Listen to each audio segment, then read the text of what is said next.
দেলোয়ার হোসেন, গ্রাম হরিণাগাড়ি, জেলা থানা শ্যামনগর, জেলা সাতক্ষীরা।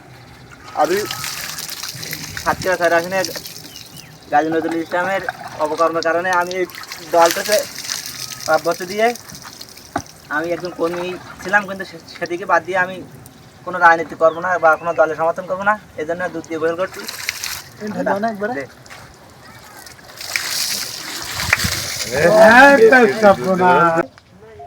জামাতের একজন প্রধান কর্মী ছিল আমাদের এলাকায়, বা খুব খাটাখাটনি করে সেই এমপি সাহেবকে পেছনে খুব খাটাখাটনি করেছিল।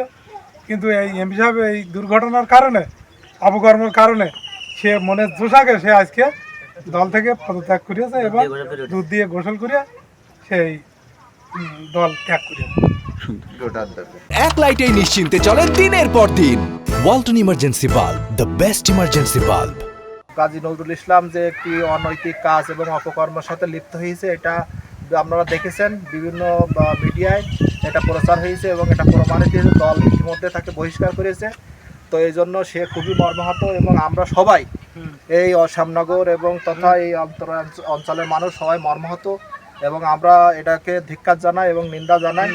তো এই দেলোয়ার ভাই সে জামাতের রাজনীতি করে, সে দল থেকে আজকে দুধ দিয়ে গোসল করে দল থেকে সে পদত্যাগ করেছে এবং সে জামাতের করে রাজনীতির সাথে তার আর কোনো সম্পর্ক নেই।